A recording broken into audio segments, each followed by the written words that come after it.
just the book is Tips, Tales, and Truth. So the show is always at the end of the day also about some practical tips, which we definitely have shared on some practical tips on what to do and how to get started, and some truths about the process.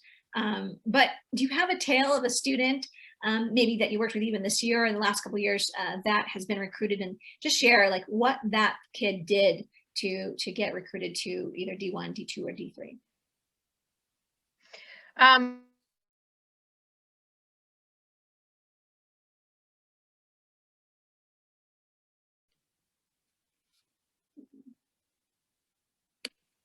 Okay.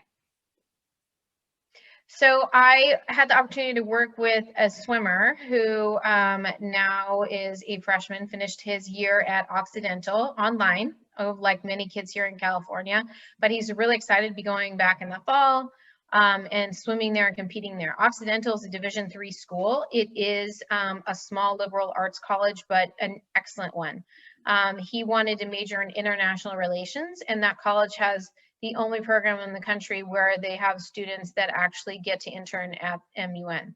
So it's really, really a niche kind of campus and school. And so we started together freshman year and kind of came up with like a plan of action over the next 4 years. And he was committed to a club team here in Orange County, the Irvine Nova Aquatics. And then from there, he trained with his club team, swam at his high school, Corona Del Mar High School. And competed for the 4 years in high school. But his plan of action was that sophomore year, he was going to start reaching out to coaches and following the steps that we outlined above. And I have to tell you, not only did he do that, but he maintained a 4.8 GPA on top of that. So he was actually like highly recruited.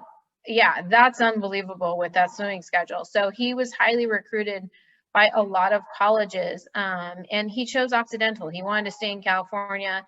It had the major he wanted, the specific program he wanted, and so it ended up being a great choice. That is unbelievable. Did you say 4.8?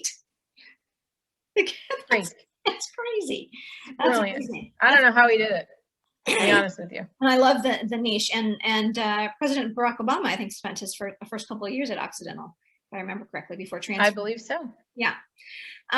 Okay, so that's a great tale, and I want to speak a little bit about the truth, maybe behind the scenes truth, and maybe and then we're going to soon end because I know we're running short on your time, but I'm going to share a little story and about what happened with one of my students this year. We don't work specifically with helping students get recruited. So he was an SA camper, and he put all his eggs in one basket because he trusted the coach, and then it didn't work out. He applied early. I think it was early decision, if I remember correctly. Yeah, it was early decision. Anyway, he got the news that it didn't work out, and there were some little specific details that perhaps led to this not working out with communication or whatever. It's kind of fairly new coach. I don't want to say like young coach, but I think sort of new to this process.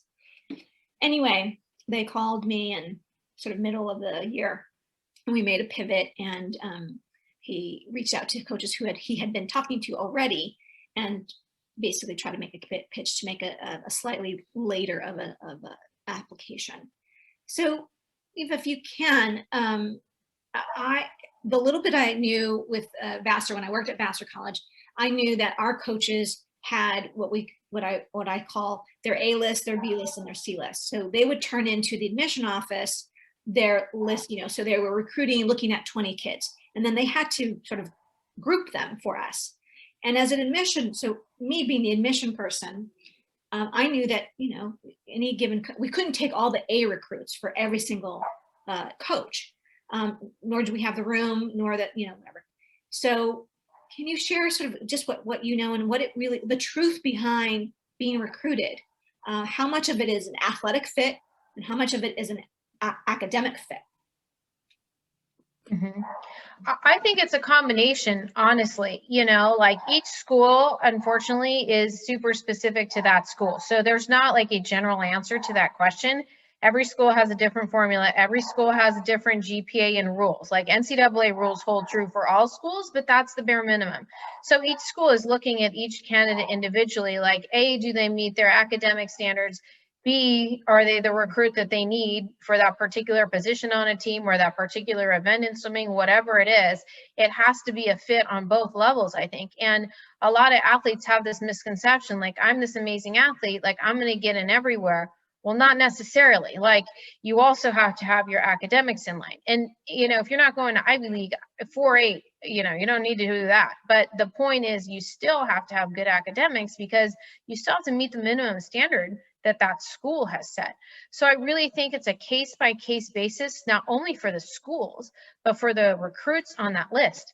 Plus, the list is constantly changing. I mean, every 2 weeks, they're bringing in a new list because maybe a recruit committed somewhere else. So they would, fill that list with another spot. So it's a constantly changing and evolving process as well, which creates a little more uncertainty. And really, like, I would encourage the athletes to look at what was the GPA, the average GPA of the students who got into that institution the year before, and have that set as a goal. And then if that was like the average, well, add athletics onto that, and you have a decent shot along with all the other things that are. Absolutely. Oh my goodness. Okay. Yes, you are speaking my language. Okay, I'm not sure if you can hear me, but that you are totally on point, and I'm glad I just wanted to have reassurance that what I've been saying, even since my days at Vassar, still holds true.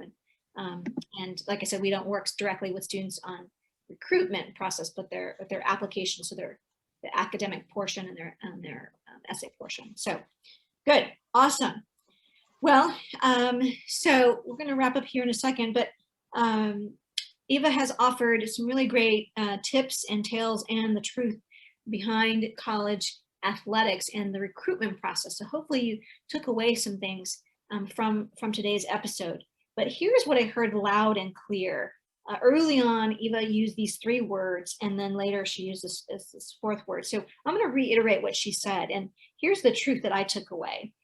The truth is that you've got to, I just want to put this up here, you've got to have a plan. And earlier the better, Eva says. You want to know how you're going to pivot, adjust, and adapt in the midst of what we're going through right now. And even after we come out of it, come into a new normal, I think pivot, adjust, and adapt are 3 great words that she offered today for you, teenagers, and for parents who are listening. And as an athlete, having that discipline, having those habits, all those things are going to be helpful and healthy for you to share with your coach, the coaches that you're wanting to be recruited from, that you have the wherewithal to pivot, adjust, and adapt. So those are the three words plus the word plan. So that's the whole truth from today. Okay, my friends, thank you so much, Eva, for being with us today. And thank you, listeners. And if you're watching on YouTube, thank you for joining the conversation. We know you have a full plate, and so we thank you for spending time, just a little bit of your time with us. To thank you, you can find a free gift on my website, drcynthiacolon.com. There are 3 options, so be sure you choose the right one, depending on what year and what grade your teenager is in high school.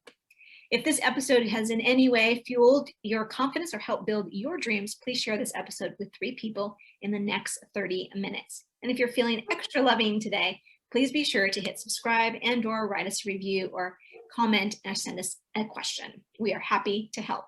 And my mother thanks you in advance for subscribing to her daughter's channel. Remember, parents, you can join the conversation on Facebook. We have a Facebook group called Destination University. You can join no matter what age your teen or preteen is in school. It's all college-bound parents right in one group. So come on over and join us there. We're in the midst of season 4, so be sure to keep tuning in for more episodes.